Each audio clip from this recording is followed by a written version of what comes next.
I'm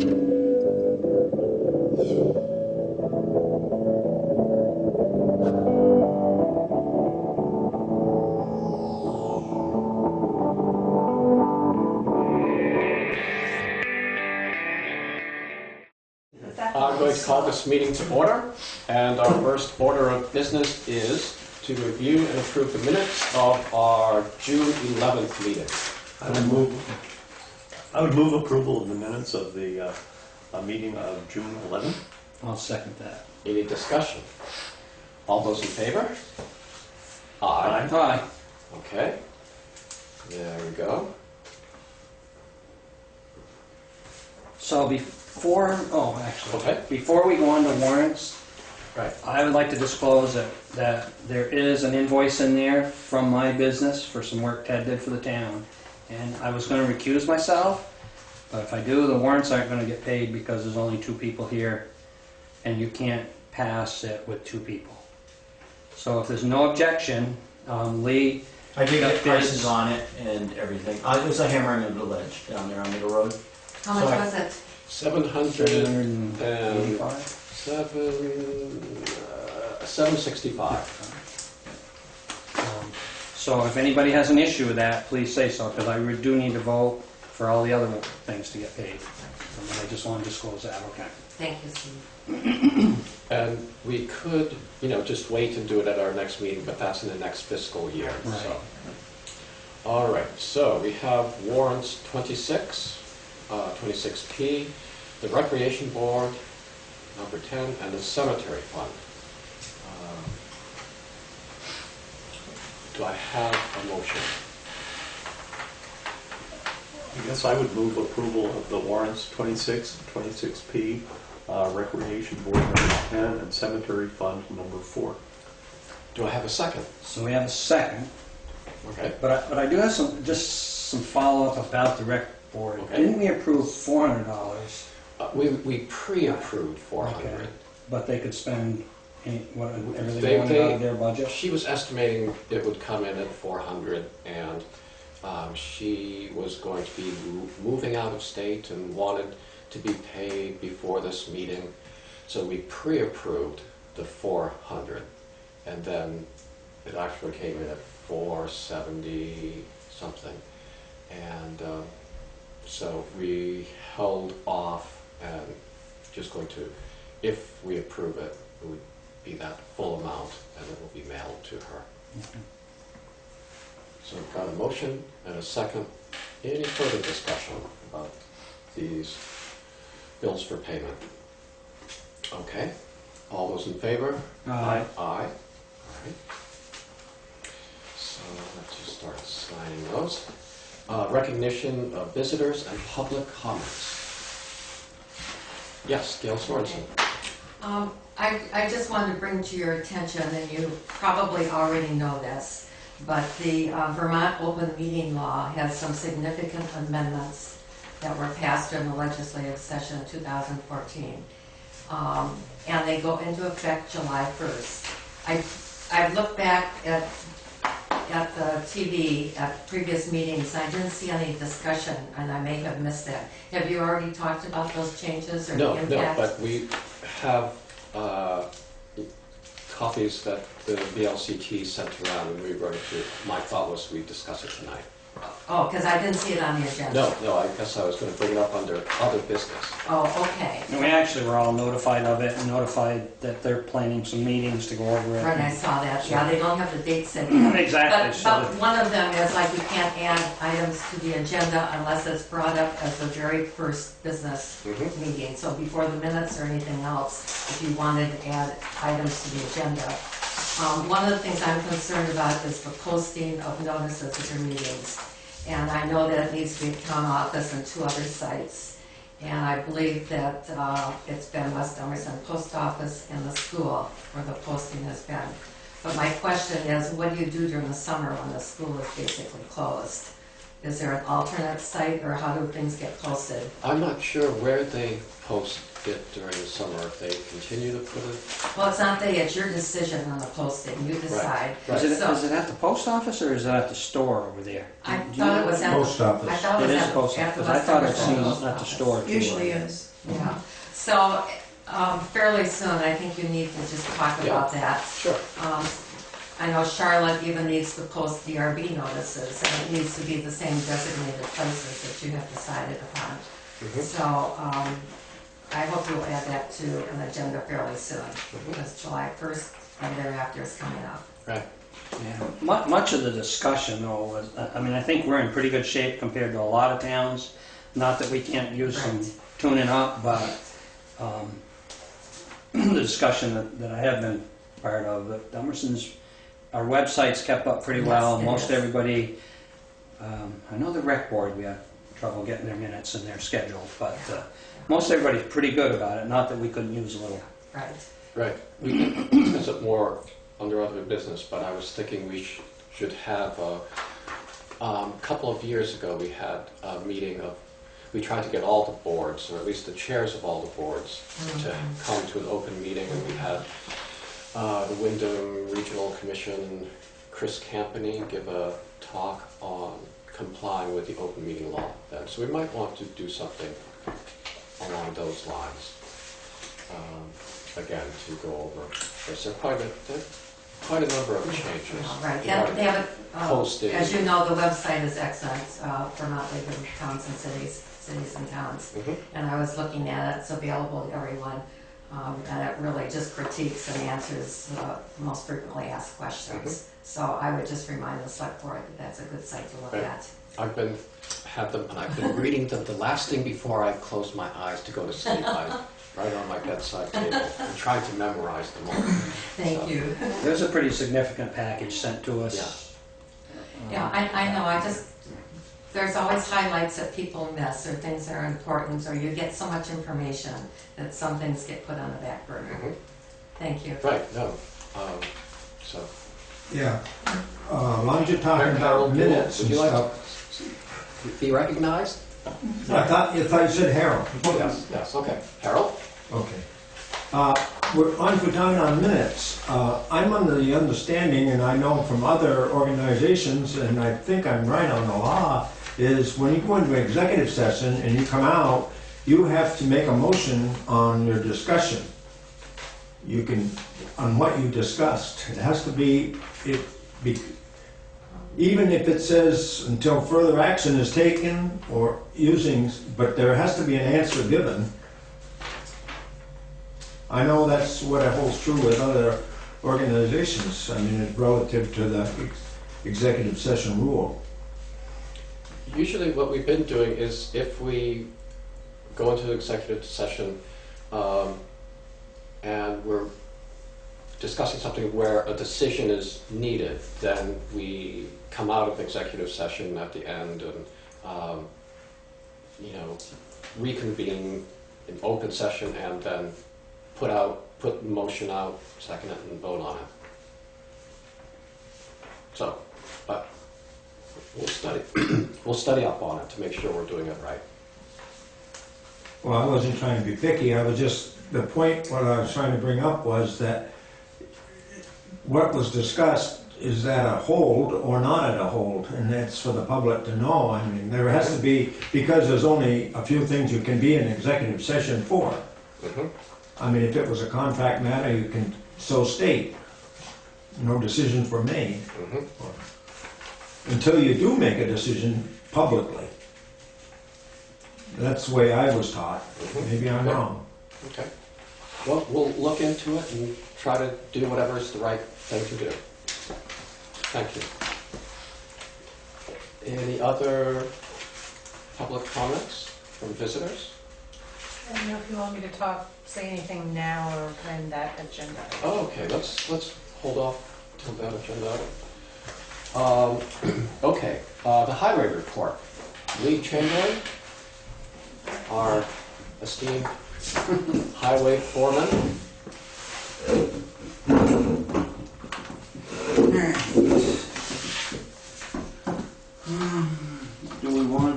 do the paving since Brian is here from Lane? Well, yes, we're jumping around our agenda. oh, We sorry. should be practicing Sorry. for July 1st. Oh, we gotta go right in order?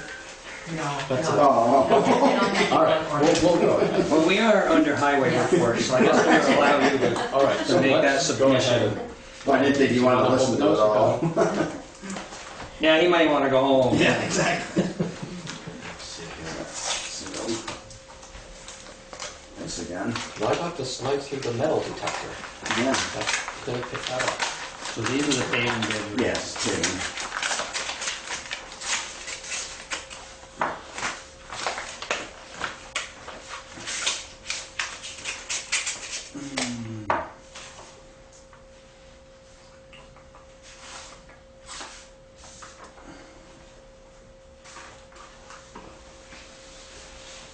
Alright, so right now they're figuring on $73.40 per ton. And then for the shoulders, doing the shoulders in gravel, the shoulder machine is $7,110. Lee, who's this? Lane. Okay. Correct? Okay. 73.40 per ton and 7,110 for the shoulder work. This is Springfield paving. That's right.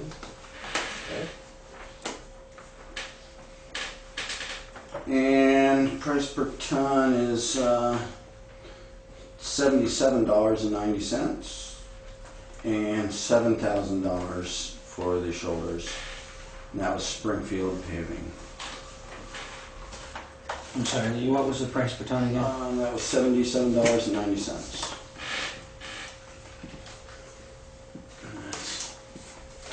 Did everybody have to bid the half-inch shim and inch top course? How did? Yes. Okay. Yes, those two companies have been doing it, Okay.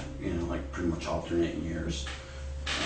And they all provide their own traffic control? Yes. And they're estimating 3,475 tons. Yes, both of them are the same for tonnage. It should be just about the same. I didn't. Oh, I gotta look further. Okay. Yeah. Yeah, 3475 tons. Right. It should be pretty close. Now here's Whitcomb's. He did not meet with me. I thought he was going to. But I'm trying to.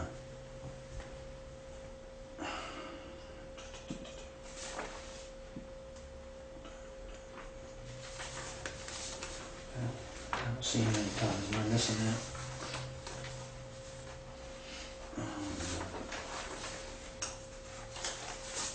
It is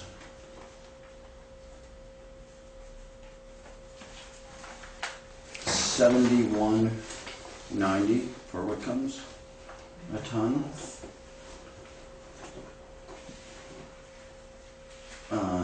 And the shoulder machine was $7,277. Sorry, that amount was again? $7,277.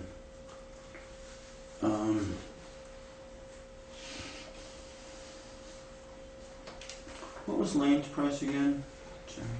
Lane 7340. 73.40. Okay.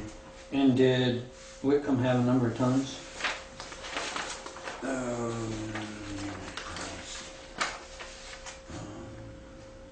They have it broken down. So they have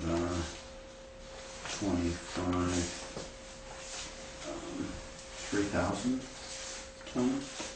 Is that sort of close to the other ones? The other one's 3475, and I Yeah, didn't find. there's nothing on Yeah. there. Okay.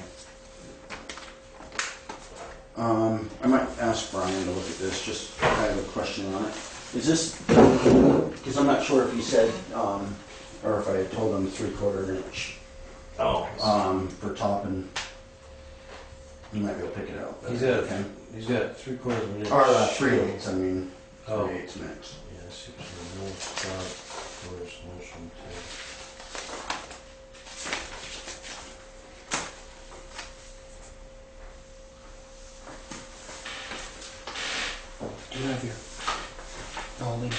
Your calculator ready? Calculator is unreliable. Oh, okay. It's got 3/4 shim, 1-inch tub. That's all right. One right over on that table. Oh, yeah. Right. Oh, good luck you with gonna use that. this? No, good luck with that. Oh. No, take it. Let me get you one. Yeah, I mean, it's kind of, yeah, nowhere near what it should be, but you said he didn't even need it. Right.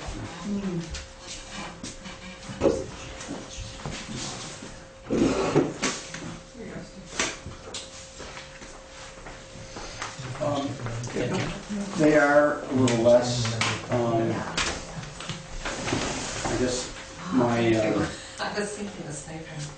my first thought is to, I really wanted to meet with him, and he didn't meet with me. And so I'm kind of, I'm not 100% sure, because we didn't go over which driveways to grind, if he's planning on grinding driveways, those kind of things, so. Who did our paving last year? Lane did. Andy, too. Yep. So I feel like I would like to go with Lane again, but for that reason, and I don't mind letting him know too. You say the tonnage was a little bit less, Steve? Mm-hmm. On with By 3,000 for Whitcomb and 34.75 Lane is projected. Yeah. What did we set aside for paving? it's was it 95? 175 and 95. I can't tell you. Yeah. I don't think it was 95,000. Yes, it was 95. Okay. And then we got the grant for 175, so it'd be around 180,000, and I'm sorry, 280,000. Oh, okay. And then we usually save like $2,000 for miscellaneous paving throughout the year. Yeah, this comes 255 plus the shoulders another 7, so 262. Yeah, and So that would give you. we just go a little further. Oh, okay. You know what I mean? Yep. With the money, we just go Okay. further down Middle Road. Yep.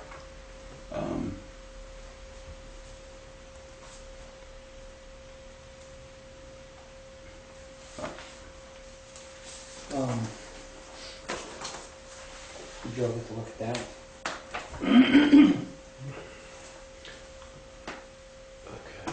So the question is, are we comparing, excuse my reference, but Apples. Sure, get your plug in. Right. I mean, peaches to peaches? And yeah. I mean, I really think that it's we should go with the two that met with me. So the prices and Lane was less on that. So I move that we go Lane on the bid. I'd second that. Okay. Any further discussion? All those in favor? Aye. Aye. Aye. Okay.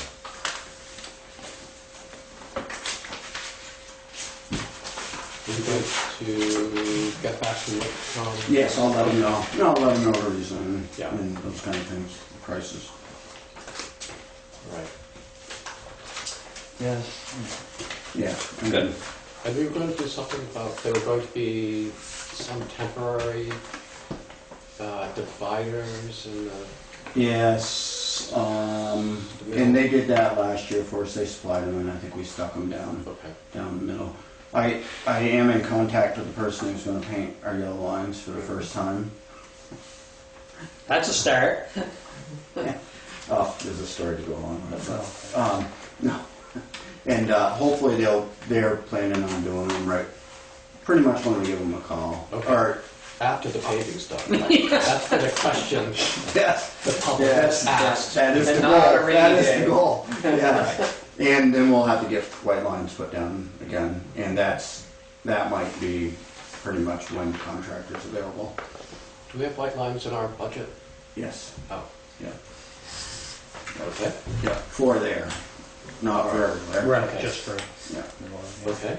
And Is this projected, you said, at the end of July or sometime in Yeah, August? August, September. Oh, okay. September's the latest they can do it, so. Thank you.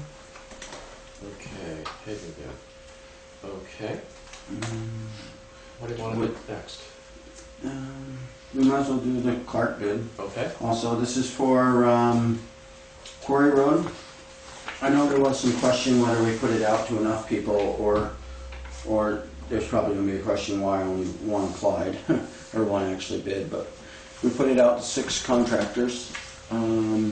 They all said they were gonna come and look at it and bid. On the pre-bid mandatory meeting, 4 showed up. And I thought we were gonna get prices from all 4. And either they're too busy and they just don't feel like they can get it done this year, or because you have to be out of the water in October, or they didn't feel it could be, they knew what we had for grant money, so it's, you know, if they can't bid around there, then there isn't much sense bidding. So we got 1 bid back, and that was from A.S. Clark. They're the ones who actually gave the town the estimate for the for us to apply for the grant, and he did say it was an estimate, but his price is pretty much exactly what his estimate was. So they've been doing them with the town for the last 2. I think the price is right where we need it to be. They can get it done this year, so I believe we should go with A.S. Clark.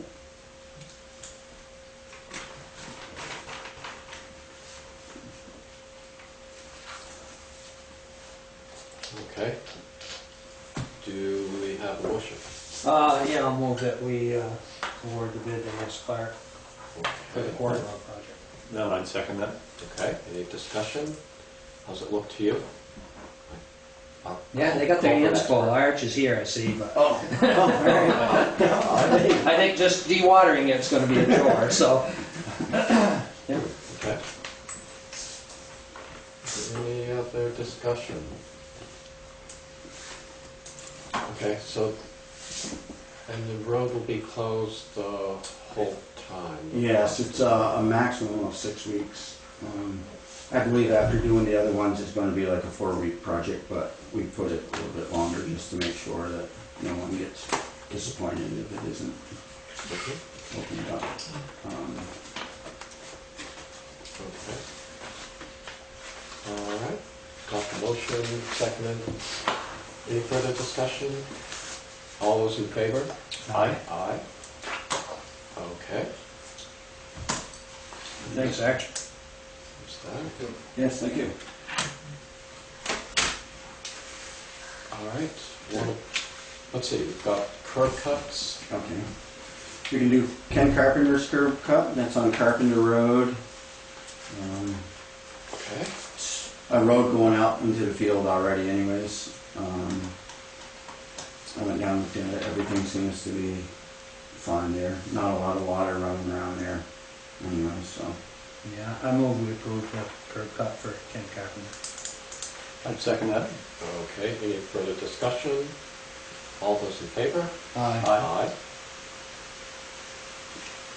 We did have one other curb cut in the packet Yep. for Kissling, Mm-hmm. and that's Alice Loomis's old house down on Schoolhouse Road, and it goes down into the lower field there. It was an existing, same thing, road to a field. I did meet with him like 6 weeks ago. He finally got it in last week. Everything looked good there too. There's not going to be any water problem for the town road, and the driveway actually slopes away from the road, so I don't think visibility's good. I guess my only concern is, With the no map. yeah, no Yeah. map with it, and it's not on the agenda. Yeah, and that's I don't think if we have to can put it off for right, 2 weeks, yeah, we can. Right, yeah, I think he should Okay, supply it. and I'll give I'll try to get all of them and have them. I don't think there's any problem with it at all. Oh, based on right. what you said, but I Right. just think we ought to keep the application the same for everybody. Okay. Unless you guys disagree with that. Yeah, no, I agree with you, Steve, but it's not on the agenda, so we shouldn't be taking action.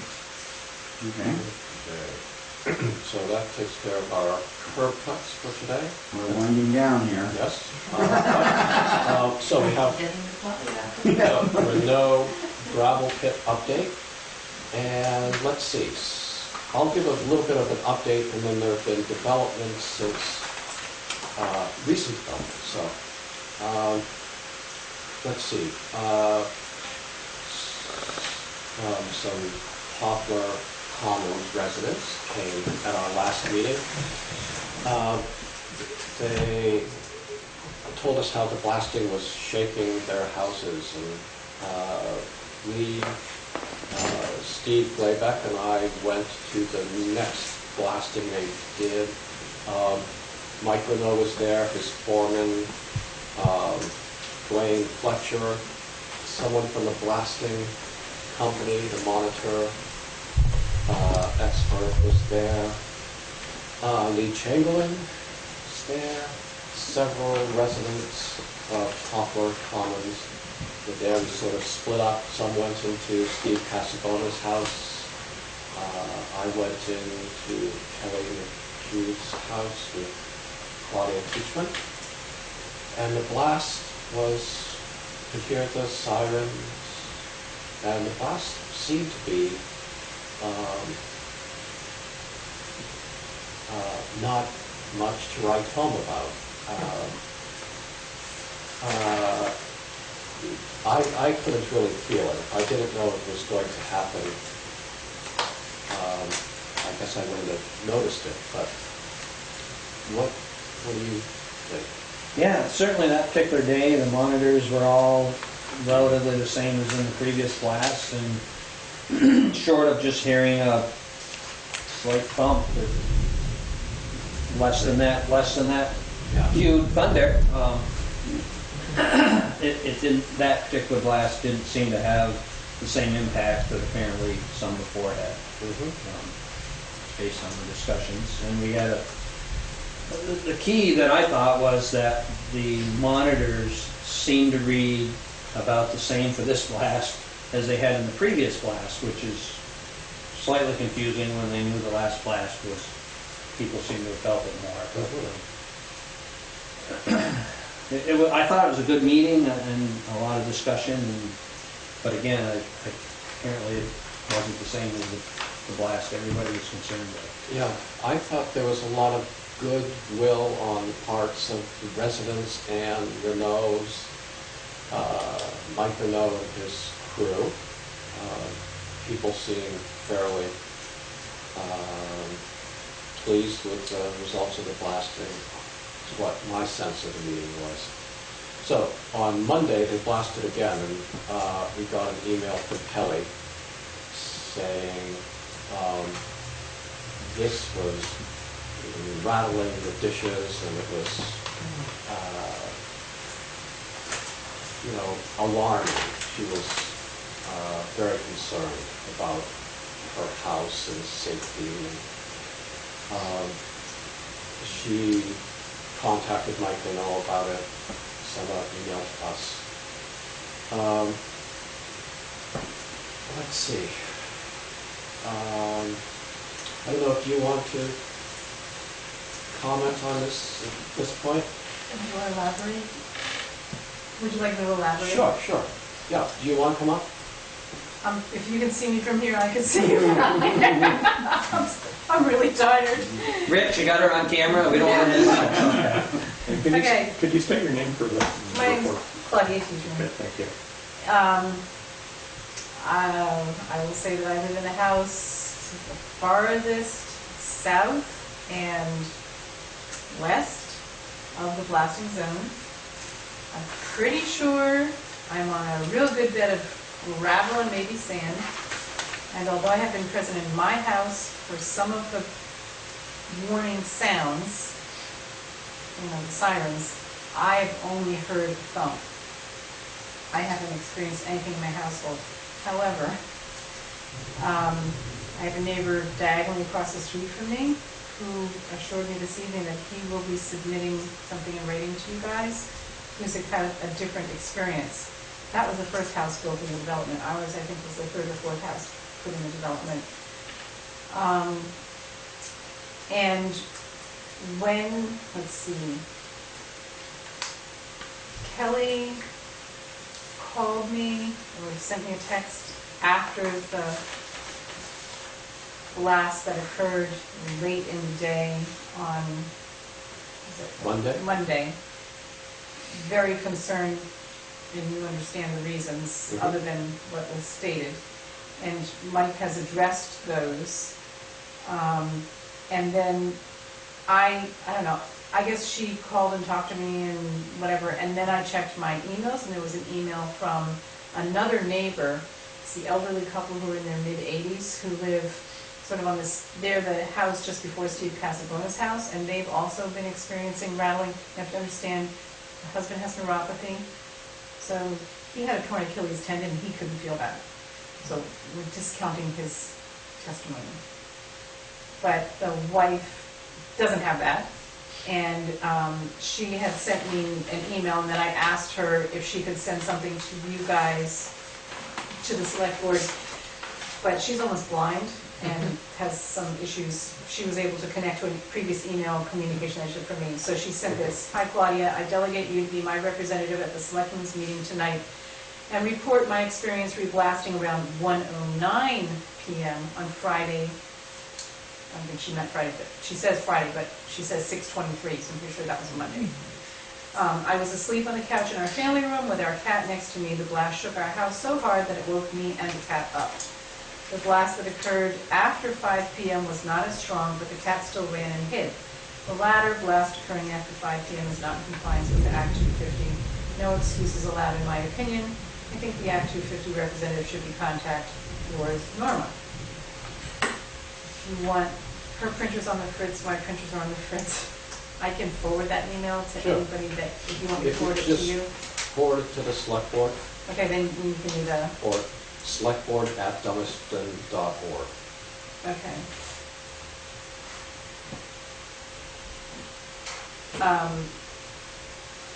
Dummerston.org, right? Yes. Okay. So, you know, Steve Casabona, I thought he was out of town for that Monday, the Monday blasts, but he's back in town according to Kelly, and she thought he might be here tonight, but unless he's around the corner, I don't see him. I'm just here because I'm president of the homeowners association, and so Kelly couldn't be here. She would have been here, but she had a conflicting meeting. Right. I got, Lori forwarded me Kelly's email. I called the Agency of Natural Resources. I was thinking, oh, can we find someone who can maybe give us some answers about why the monitors showing so little vibration, and then people's houses, they're experiencing this shaking. And they referred me to the state geologist, and he'd like me to just send him some maps so he can locate the geological formation and try to get some more information from that. I don't know if he's the person you should be talking to, or if he can refer us to someone else who would be knowledgeable about this. I looked up the Vermont State Mining and Blasting Agency, but I couldn't find that. So I'm trying to find someone who can Sort of independently. give Give us an opinion us on this. some advice. You know, the thought at the meeting we had last week, the thought Select board was meeting? the meeting where everyone was there, and Wait, the meeting at the house sites or the meeting here? the meeting at the house sites. Okay. Was that on a Friday? Right, yeah. Friday, Yeah. okay. Time flies. When you're having fun? So, meeting Friday, it was They're trying to figure out, well, why did the houses shake when, and thought was, well, when there's a lot of moisture in the air, that might contribute or exacerbate the concussive effect.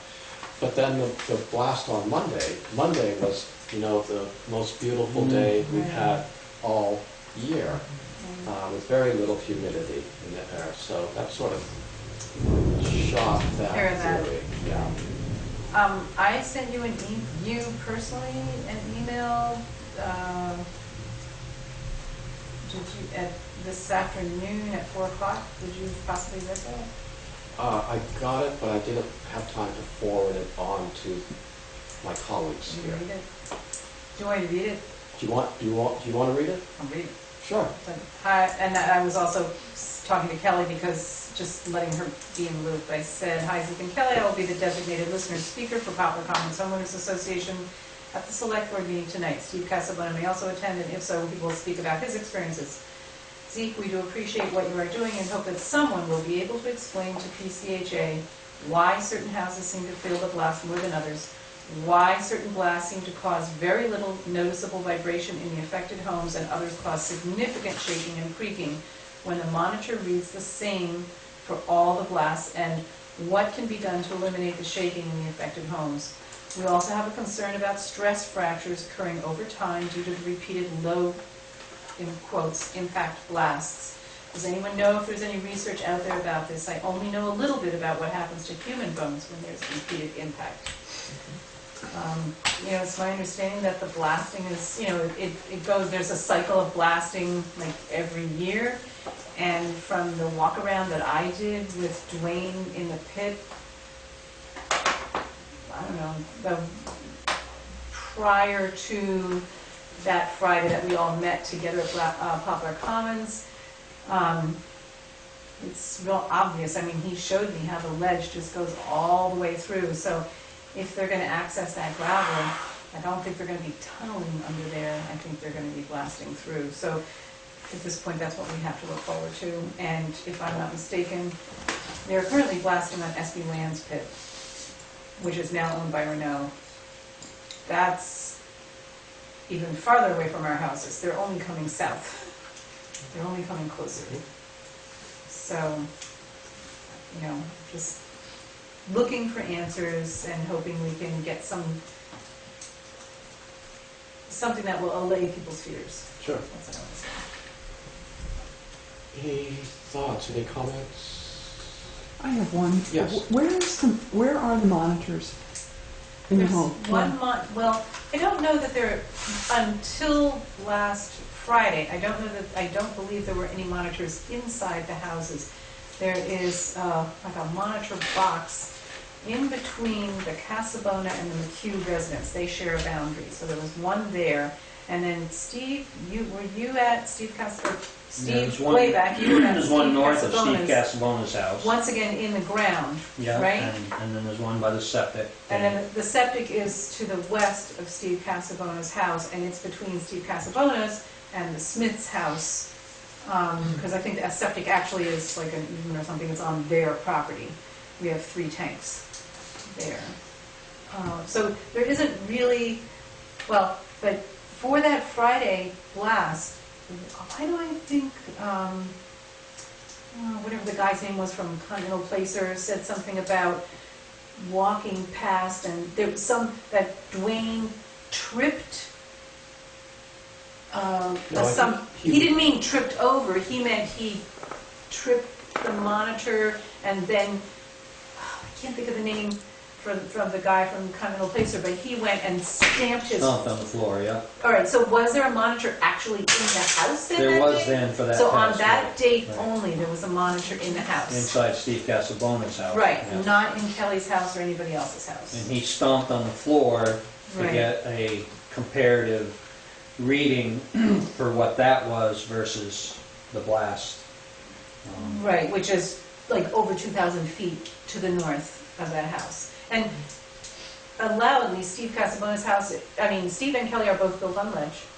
And Steve has quite an expansive, you know, like an open concept for a good part of his house. And there's a long piece of or floor space that doesn't, it's the main floor of his house and doesn't have rooms divided up underneath in the basement, I don't think, so there's not like a lot of, so, it's kind of like this. Or, well, like this, there's like wall maybe under here, but there's a lot that's kind of, so he might be feeling it the most, although the Smith's house is not built like that. They don't have any open concept, anything, anywhere. And, I had went and talked to the Smiths on Friday, right. and they had only said that on one occasion prior to that they Right. had noticed some things jiggling on their windows. Right. But I hadn't talked to them after Monday. And also the guy that was doing the recording said that the allowable level of 2.5, 2.0. 2.0 or 2.5, whatever it was actually designed for a standard for poorly constructed homes. It wasn't something that a substantially well-built place could stand. It was a Right. poorly built place could stand. We're hoping. These are rolled.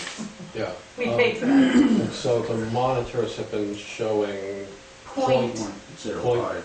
0.05. 0.0. I think the blast on this past Monday was 0.06 Okay. something. But they've been really, that's so marginal of a Yeah. difference. And they've been consistently showing that, and there have been widely varying sensations in people's houses. So, also, sometimes people aren't home. Like Kelly Yeah. wasn't home for that 1 o'clock or whatever time it was blast that woke Norma up. And had Kelly been there, she might have thought that the after 5 o'clock blast was a piece of cake compared to what, Was there some discussion about removing the monitors? Is that? Yes, Yeah. I thought I you or believe somebody had told me that. they're only required to have them at the beginning of each. I wasn't here involved in any of this for the whole permitting process because there were 2 other representatives from the homeowners association who were following this very carefully, went to the Act 250 hearings, et cetera, et cetera. Obviously, they're not present today. But I believe they only have to have the monitors there for a certain amount of time at the beginning of each cycle. So Right. it's, they can blast for X number of weeks Right, each year, right. for X number of times a day. And, I don't know if we're halfway through the cycle or not.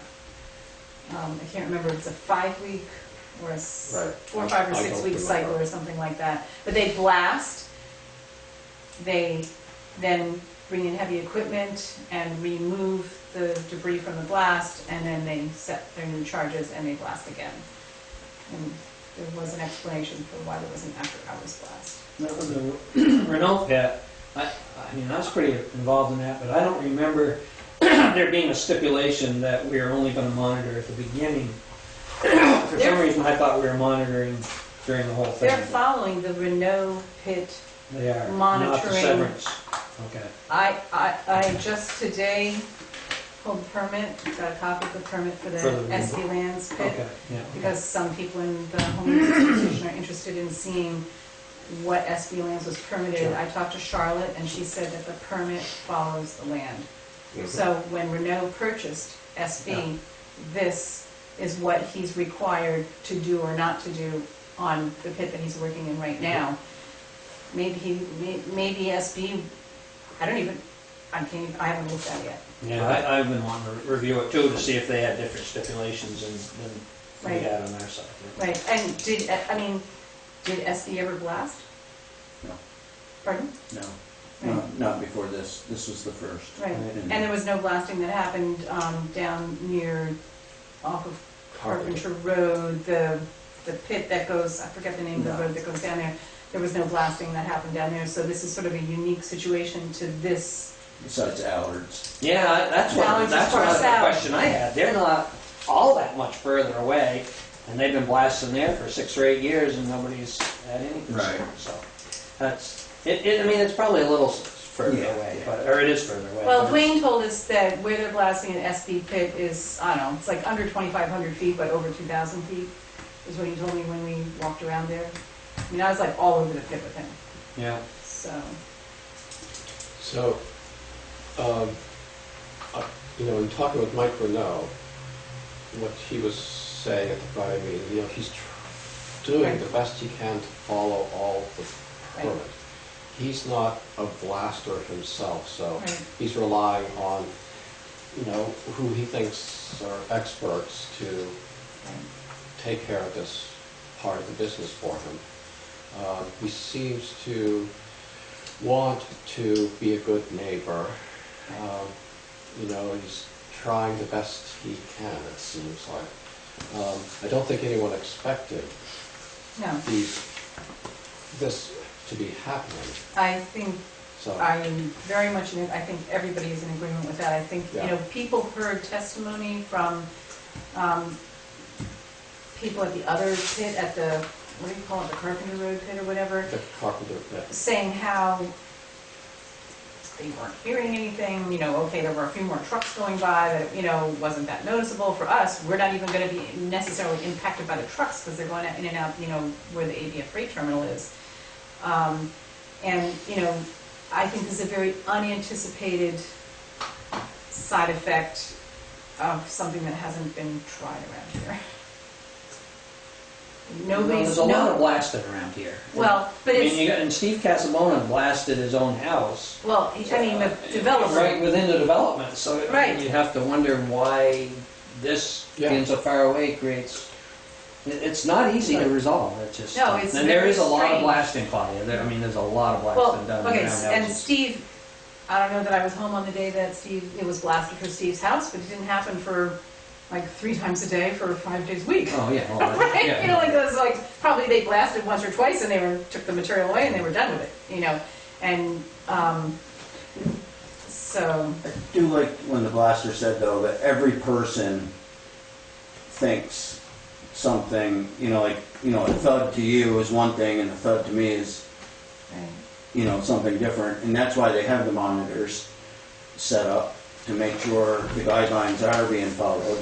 Right. The guidelines were being followed, because that's what they were showing. He literally stomped by that one in the house to make sure that the monitor was working correctly. Right. It did show it was working correctly. And so I think it's just, a lot of it's just everyone's perception of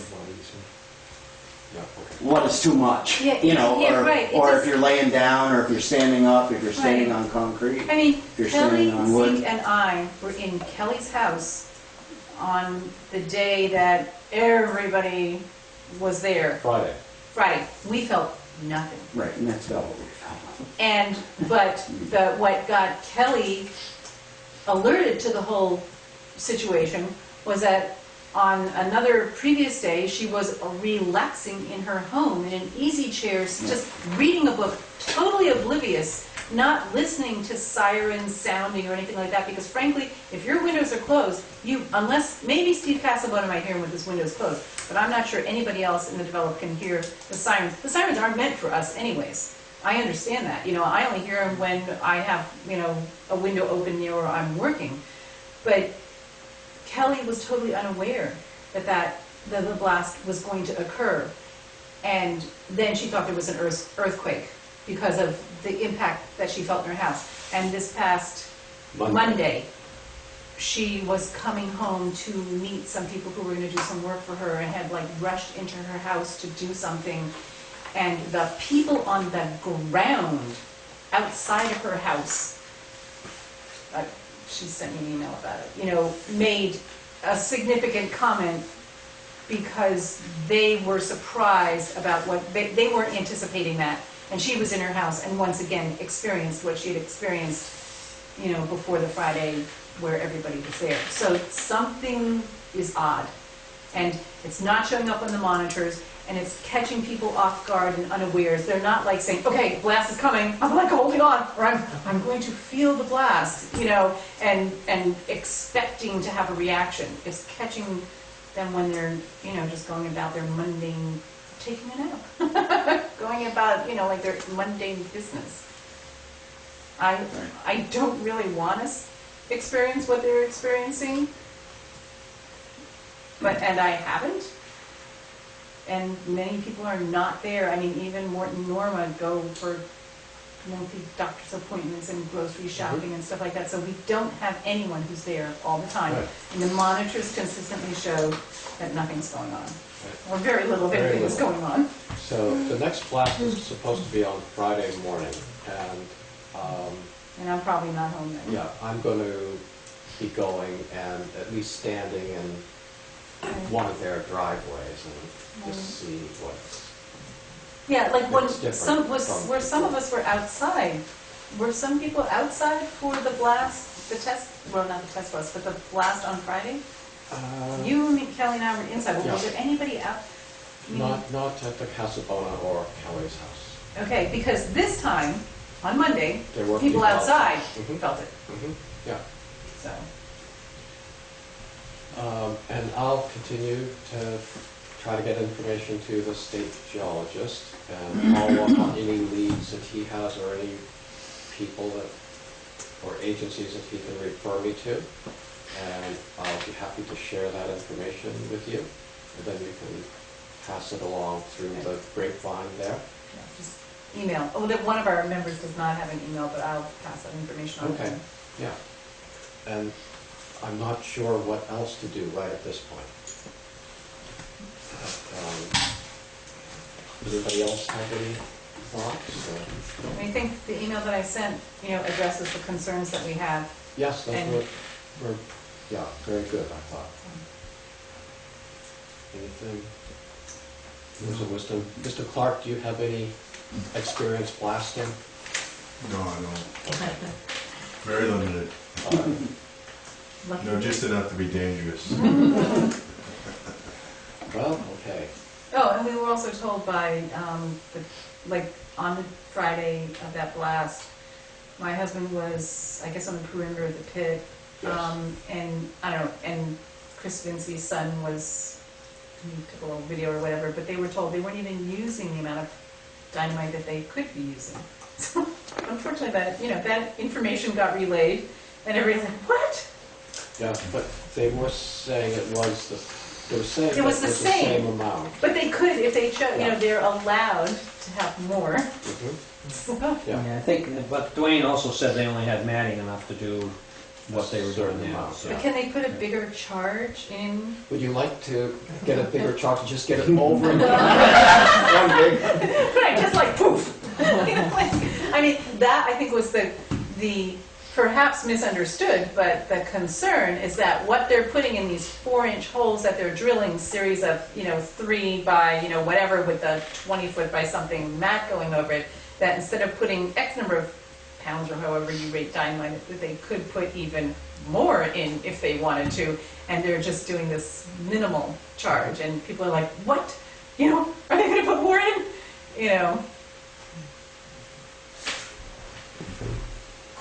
We all want this to be resolved. We want to be Sure. safe. Yeah. We want the town to have their gravel. We live on a dirt road. We need gravel too. Yes. Right. Yeah, amazingly, the sure pack that we use comes from blasted ledge. Right. So we'll keep working on it, trying to get information. And if you come up with information, share it with us also, just so we know. Yeah. Thank you. Thank you. Yeah. Let's see, Lee, while you're here, have we done everything under the highway report? Yes. We have a letter. I'm going to jump around in the agenda with your permission. We have a letter from someone over in West Dummerston, a Miss Jean Newell, is that the name? Talking about the sign for the east end of the covered bridge. This is about turning the headlights on. So I was thinking, just go on the west side, there's a sign there. Take it down a Maybe little bit. that's over on the east side. Every other month. Is there any reason we didn't put a sign on each end? Maybe there is. and It's just sign litter. Yeah, I know. It's there's 6 signs there already. We just added a 7th. Probably pretty much safety. All the cars are going to the automatic lights now, anyways. The person from the state who actually went through and helped us with our signs, told us which ones to have up, which ones not. He didn't mention about putting another sign up. I think when you look at all the signs, there's concern that you can't read all the signs. You know, you're, what are there. I do, and we really haven't had any issues. There's probably some close calls, but they're at 15 miles an hour. So people just There are stop. close calls. Yeah, yeah. I And know we had one with somebody walking through the bridge. yeah, well, people They walking. didn't see us, you know, Yeah. or something, I don't know. Yeah, I mean, there's going to be. I I think mean, it that's just the seems like a nature. reasonable request to put a sign on the other end. Yeah. Does it have to be as big as the one on the? I think it can be whatever we would like it to be. It's just a matter of if we think we're going to get everyone to turn their headlights on. I think we're, you know what I mean. I think it's we can just keep buying different signs, but that's just my opinion. I believe that I don't know if it's going to do any good. My wife expressed the same concern before we I think it's received been that done. letter. Yeah. And others have as well, and I would certainly encourage the placement of such a sign. Okay. I will tell you also that often, well, not often, 2 or 3 times a year, I'm halfway through the bridge on my bicycle, and cars come in at me, and Yeah, it's hard to go right, somewhere. yeah, and Do you have a light on your desk? no, and I usually try to, Do you but I have a do sign? dress All very bicycles, brightly. please put there. I do dress very brightly. Yeah, That's the yeah. point. And I will not ask you to put up a sign. Yeah. Please yield the bicycle. So Lee, he doesn't need a motion on that. or do we? No, I don't mind putting one up. It's just probably a matter good of- idea. he's gonna put one. It's on one I was end. fighting it. I was fighting it. No. Don't fight, Gage.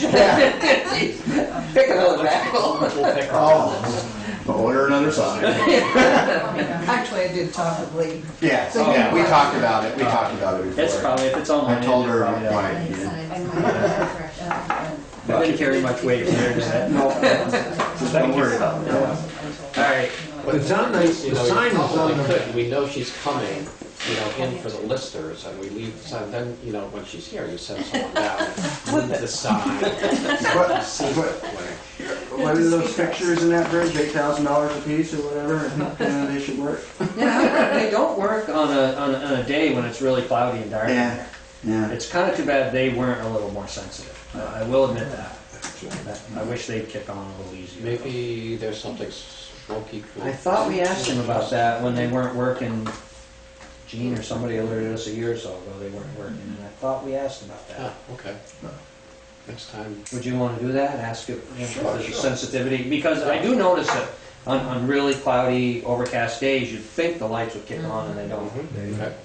Yeah, I mean, I'll that might be be- happy to ask him about that. And we'll probably get. I didn't realize Lee was going to take almost an hour. He talks a lot. All right, have a good night. Thank you, Lee. Yeah, thank you. Any questions from the public? He's running. Sorry. Okay, we have correspondence for information. Let's see.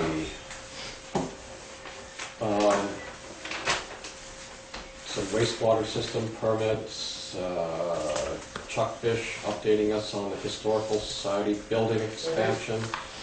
They're just going to move the design, or change the design so it's, the shed doesn't extend beyond the present foundation. Right. Yeah. So, then we move on to correspondence for discussion and/or action. And we had email from Gail Sorensen regarding the Learning Collaborative. Do you want to speak to that? I do, and because the issue is a little bit separate, but I may, if you allow the opportunity to participate on the next one also. I'm concerned that there's been no public tracking of the cost of the Learning Collaborative. And I was also a little surprised when I looked back at the meeting from last week when you approved the bill from Fisher and Fisher among the other warrants at the last meeting, that there was no comment or discussion, that legal fees that have been obligated at this point are over $12,000 and $5,000 was budgeted for this year. And I would have thought, just as you're going through warrants, that that would be something to comment and talk a little bit about, or be aware of, or say we need to look at this again to see what's going on. Pam and I spent some time today going through, she pulled the bills for me for the last 2 years. I really only tallied this last year. But I think it would behoove you at some point in your discussions of what your next steps are, or looking at the financial ramifications of any decisions that you make in terms of dealing with a decision. And just be aware of that and consider that. This last year, just in this current fiscal year that's ending, $6,529.48 were spent on learning collaborative legal fees, which is way over budget. Of course, you don't anticipate everything. And legal fees were much higher this year anyway because of the number of appeals, which is very unusual. So I just wanted to bring that to your attention as you make some further decisions on what you're going to do about follow up on the decision or how you're going to handle this. Mm-hmm. And I also, again, you know me, I like open meetings and relatively little in executive session. And this is a whole subject that's pretty well known to the community at this point. So I would hope at the point that you start to discuss it more and make decisions on next steps that you would consider doing it in open session. Mm-hmm. Right, and also in your letter, you suggested that we sort of have a historical accounting of, or a historical retrospective of the Learning Club. Yeah. And I thought that was a great idea.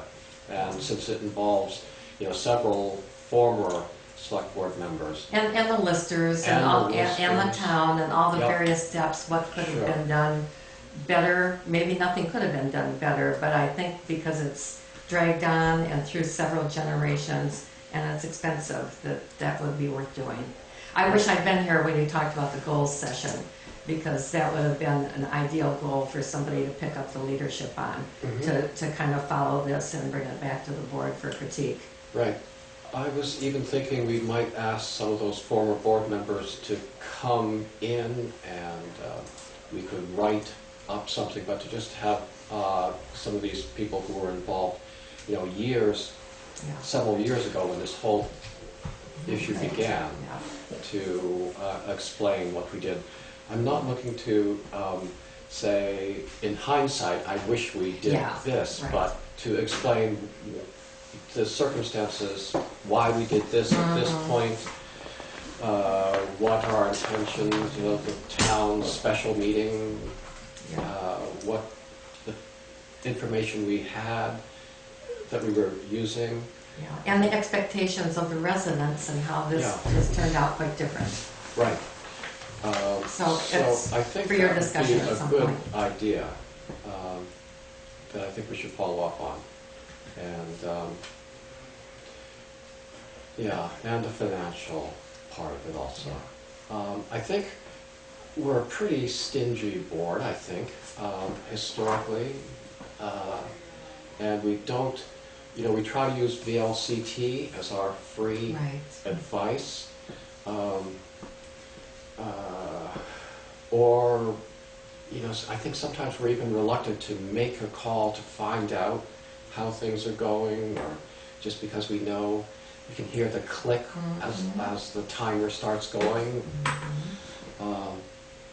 So I don't think we've, and once this whole process began, you know, we couldn't, the court process, we couldn't just say, geez, this is costing a lot. Let's just bail out at this point. So. Yeah, I guess I would just add, Gene, there was a, if you've read the file, or Gail, I meant to say, sorry. She's a friend, I don't mind being called Gene. I'm sorry, Gail. There's a memorandum in the file that was written by Jody French, Bob Fisher's then associate. Yeah. Right.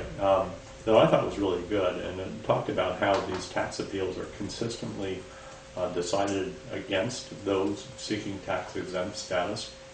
And I asked Bob Fisher, why there was sort of a change of heart and why he thought this was kind of a closed case, if you will. And he said, I guess the one big difference is, I guess when Jody wrote that memorandum, the Learning Collaborative was renting out space, and that practice stopped. And so that was the real reason for the difference. You don't get this watching television, but most cases do not go to trial. Very few do, as a matter of fact, and it's only the close cases that do go to trial, and we can't foresee the outcome, of course. I think we are going to, I guess Zeke or you or I will talk with Bob as to how to proceed from this point.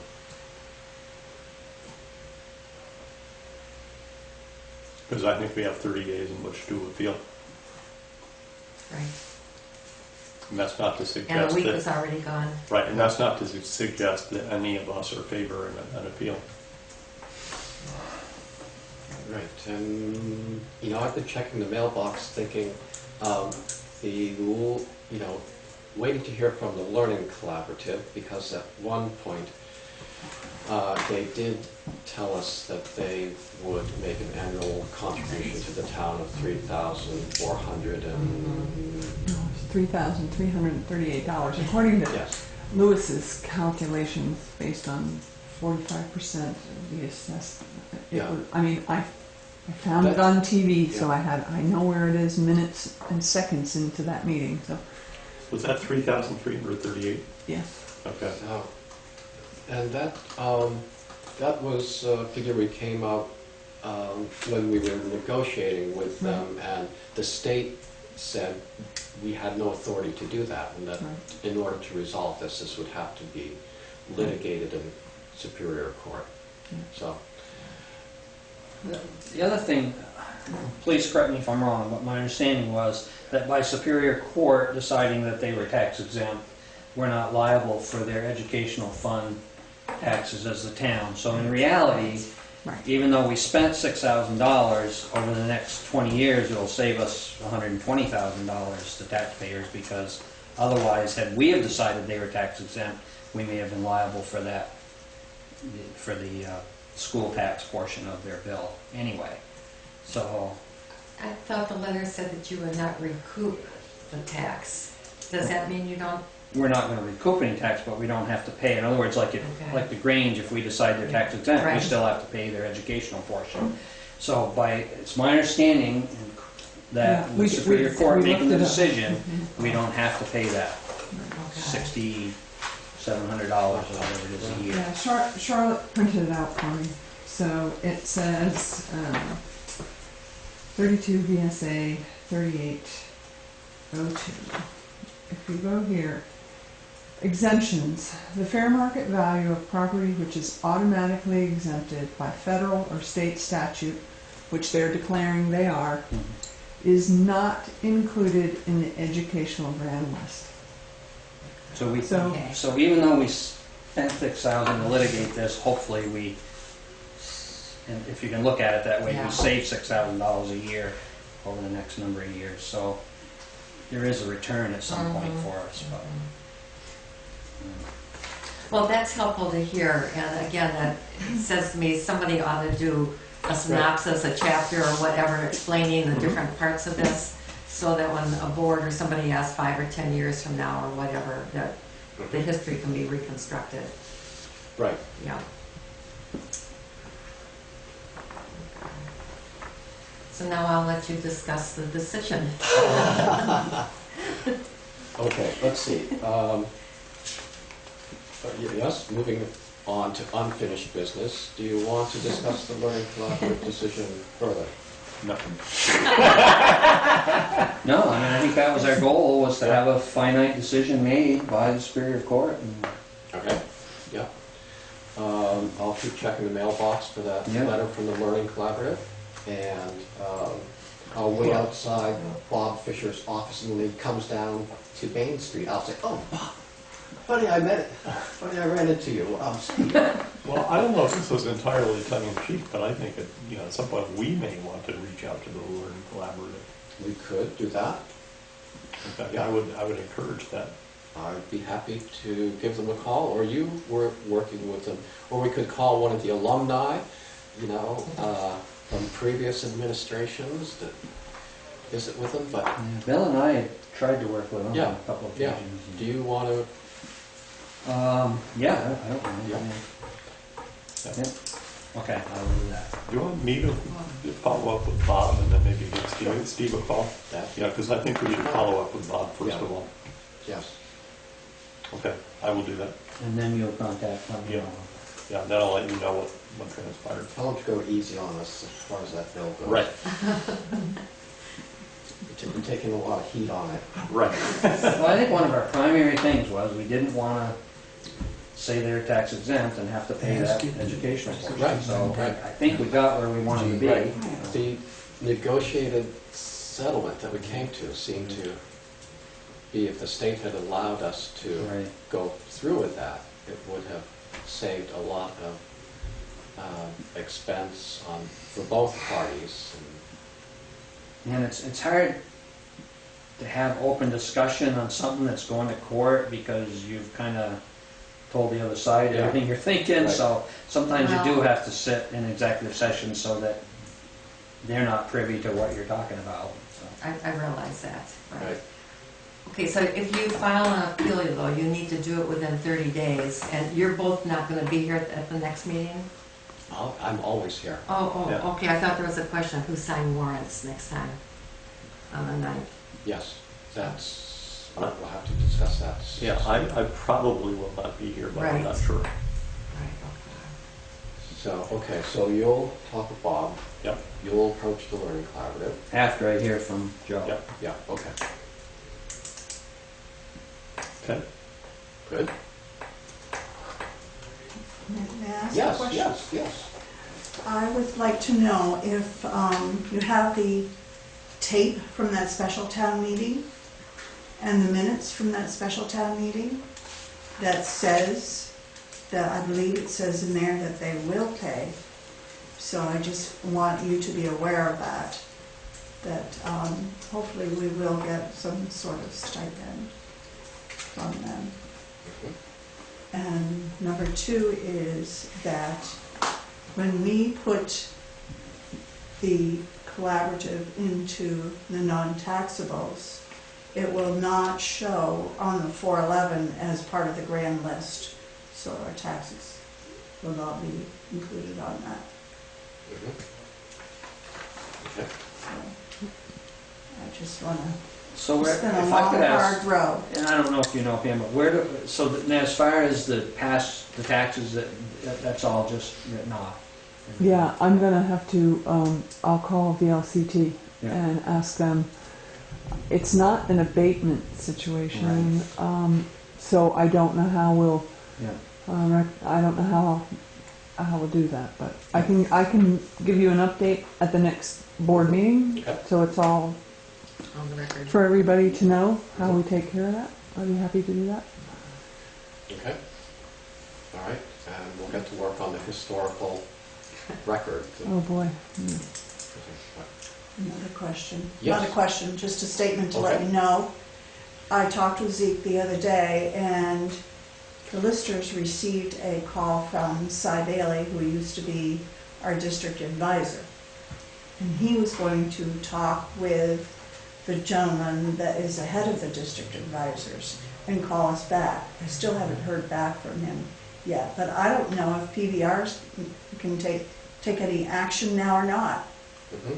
But it's just for everybody to know. Okay, and PBR, just for our listeners. Property valuation. Yeah, Yes. of the state. Okay, great. All right, well, Dylan. Let's see, let's move on to new business. The final audit, we have the final audit that looks a lot like the audit results that we got back in February, but at least they're final now. And I don't think we have to sign anything off on that, but just for moving forward, they made some recommendations, minor recommendations, and I think everyone here knows about them and is carrying them forward. My signature stamp is well hidden, and Yes. so is Lori's. Yeah, okay. That was really the primary. Yeah, that was the biggest, thing. that Yeah, was the the whole biggest crux one of we it. had, Yeah. which is great. Okay. Yeah. I hope you can find it sometimes. I do know where it is, All right. but I'm not telling you. No, don't. Okay, so we have the Wyndham County Humane Society, their 2015 contract. And where did we put that? I was starting to head for it, because I knew I was gonna be, I have a question. Yes. On the audit, when we did the town report, we said that we were going to have it on the website. Is that going to happen when it finally came to the town?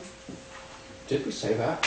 Yes, because Okay. we were told, the auditors were told Okay, that we would be receiving it. okay. When the town received it, it would be put on the website, so I would just like Okay. to make sure that happens. All right.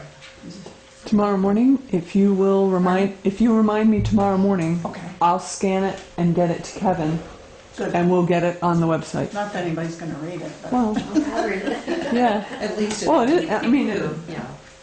it's nice to know that. Thank you. Sure. It's All out right. there. Great. All right, Thank you I'll take for care of bringing that up. yeah. Good. Okay, the contract with Wyndham County Humane Society, we budget an amount annually, and then as people call with stray animals they've been feeding in their backyard or found, they contact the town official and can then take it to the Wyndham County Humane Society, and the town is charged a fee for that. We sometimes, I'm not sure what we sometimes have gone over that $500 that we budget, sometimes not. But they're suggesting a flat fee of $350 or $325.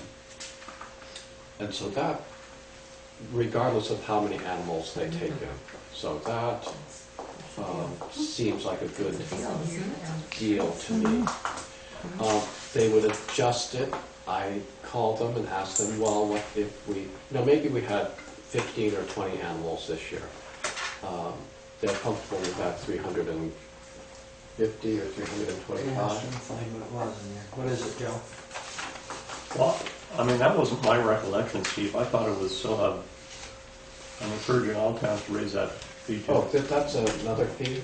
I'll get to that. Okay. Yeah. So regardless, so if I called and asked them, well, what if 50 animals come in? She told me, well, they'll get in touch with us because that would be highly unusual. They wouldn't anticipate that happening. And they feel pretty comfortable with that figure that they're proposing. It's $350. Okay, 350. So I think it's a pretty reasonable contract. Seems. So as a dog, official dog and cat catcher, you recommend that it was I okay? would recommend. I'll move that we go ahead and assign it. I'll second that. Okay. How many animals were from Dummerston this year that they took in? I don't have they'll give us an account, but we haven't gotten that yet. So I don't know. Okay. Usually right now they have to contact a town official before they take an animal in, or if Wayne Emery or I go and find an animal, we can take it down there. The other thing they suggested, and maybe this could be a friendly amendment, is that we raise when someone's dog is roaming around town without a license or collar and it gets taken down to the Humane Society, the people come and claim it, they have to pay a fee to the Humane Society, and they then pay a fee to the town. And I think our fee is $25, and they're suggesting we go with a figure that's more in keeping with the rest of the towns, which But is $30. $30, all right. So, do you want to add a friendly amendment that we also raise that fee? Yes, I will add that. And I will second that. Okay. Then, any further discussion? Hearing none. All those in favor? Aye. Aye. Okay, great. And I'll let you know how many animals are from Dummerston have been taken over the last year when they get us that information. So that fee that they pay to Dummerston, is that for licensing of the dog or the pet or what? No, well, usually, let's see, the way it works now, which they'll eliminate with this new contract, is when people take a stray cat or dog, the town will get a bill for, $60 or whatever amount. And then we occasionally get a check or for someone who's come to pick up their animal that's been taken down, a lost dog or something, so we get a little money back that way. I don't know where that... It's not very often it Yeah, not happens. very often. Right.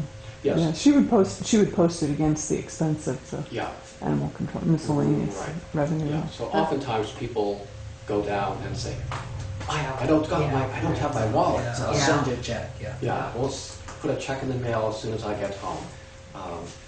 So that sometimes happens, I'm told. And I'll go up right from here and stop in at the town office and license. Yeah. They hear that, you think they would actually... They might start questioning that.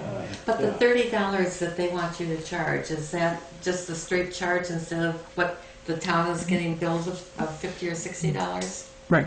Oh, okay. So See, they would, Okay. yeah, the town wouldn't pay that $60 anymore or whatever. Okay, got it. And the $30 we're talking about is when someone goes, their dog has Yeah. been taken down to... Instead of the $60 or whatever that the town pays. No, No. they, That's money to the town, correct? yes, Yeah. yes, the $60 that I was talking, Yeah. when someone takes a stray Yeah. in, no one claims it, it's put up for adoption, and the town pays for 5 days of boarding Care. and any medical care, and then it's put up for adoption. And so the town just pays that $60. If you lose your Mine. dog, and it's in my chicken coop, my wife's chicken coop, and I take it down to the Wyndham Humane Society, and he goes down later to claim it, he'd have to pay the Wyndham Humane Society their boarding fee and then a fee to the town for Okay, $30. for $30, so that's revenue. Okay. Yeah. And sometimes if the dog's not registered or had its rabies, they have to get all of that done Right. before the dog's released. So Yeah, it can be a costly. Yeah. in theory. So Yes. keep So an eye- it's keep an better to eye- have- keep an eye on your dog. It's better to have your dog licensed, Right. because then Yeah. whoever picks it up can call the town office and say, hey, I've got Return this beagle and the license number is this, and Pam can tell them who it belongs to, and Thank just you. drop it off at their house. Or at Zeke's house. If I'm not home, Steve's back doors. Sorry about that. Okay, we've done that. Oh, okay, so there's, the word on the street is that Guru Dharm may not be at our next meeting. Lewis White's not going to be at our next meeting. And I may well not be at the next meeting. Okay, you may not be at our next meeting. There's no sense me showing up. Change the meeting. So I would move that we designate Zeke to sign the warrants so that bills can be paid. Yes, let's have I think that's, If we don't have. if we don't have a quorum. I would second that. Okay, any further discussion? All right, all those in favor? Aye. Aye. And then under other business, late addition would be, we have to set the tax rate. And Lori is suggesting we meet next Wednesday. When are you leaving?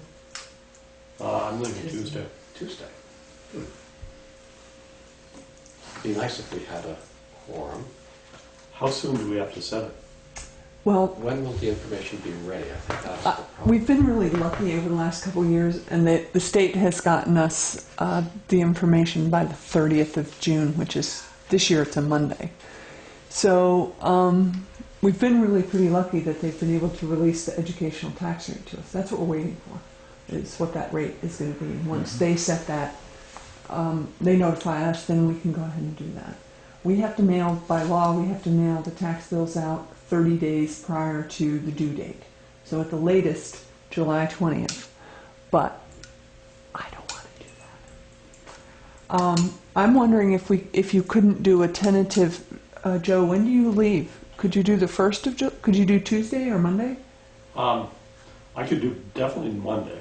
I could do Tuesday morning. I'd prefer not to, but I could. Can you change your flight? No. No. So would Should we Monday try afternoon? Monday, or? I think we should try Monday at like 4 o'clock. 4 o'clock? 5 o'clock? 5 o'clock? You want the sun to go down, I know. Yeah. You want it to be raining. Our rating is fine too, yes, yeah. Okay. I mean, I just can't do first thing in the morning. I mean, I'm Yeah. gonna try. No, they may contact you that day, yeah, so. Right. So I mean, this is, yeah, I can do Monday afternoon. All right. Okay. So, what time's dinner, Steve?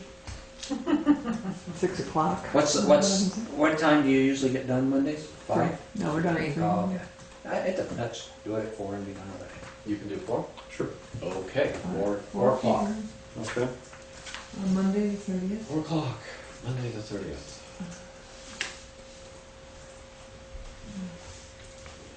Monday the 30th. And you'll let us know, Pam, if things don't come together. Yeah, absolutely. I'll let you know. That's coming right up, isn't it? Yes. Okay. So, is there any other business? I hate to even do this, but I do have a legal matter that we need to discuss. Okay. I hope Harold doesn't get upset with me, but I do. Okay. So I would move that, if there's nothing else that we're gonna do, I would move Anything for an else? executive session. I have one question. Oh, I'm one sorry, I question. wasn't here in the beginning. Were you able to authorize a payment of up to $2,000 for the restoration fund? No, we were waiting for you to bring that up. Oh, that's right too, yes. Okay. Okay. I know I wasn't here in the beginning. Okay, this is the, what's it called? Rest- Co-file, Mm-hmm. Co-file. $2,000, and usually, and this is important that it get paid By June 30th. by June 30th, our fiscal year. Yeah. Okay. So I've put an order in, and she has not gotten back to me with an invoice, which is very unusual. Yeah. But I will not spend more than $2,000. So if you could authorize the payment up to $2,000, $2,000. that would be awesome. And then Lori can write the check out, and we can pay it out of this year's restoration fund, which we have the money still available in the budget for. Mhm. I didn't understand all that. That was Okay. $2,000 for payable to whom? Co-file, K-O-F-I-L-E. Yeah, there's a letter. Okay. It's the restoration company I purchased the land record books from Okay. and paper from. It's on here someplace. Okay. It's not in the highway folder, but we don't need to sign that. No, That's just an authorization to allow Lori to. Okay. I move that we allow Lori to write the $2,000 check profile. I'll second that. Okay. Any further discussion? All those in favor? Aye. Aye. All right. Thank you. Thank you.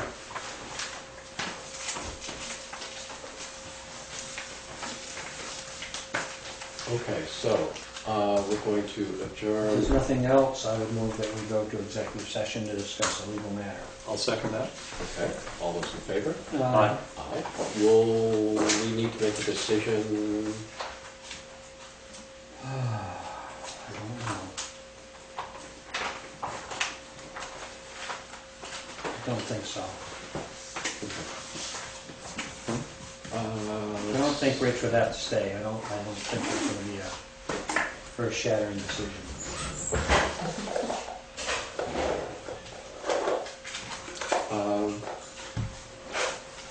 Okay. Okay, all those in favor? Uh, Aye.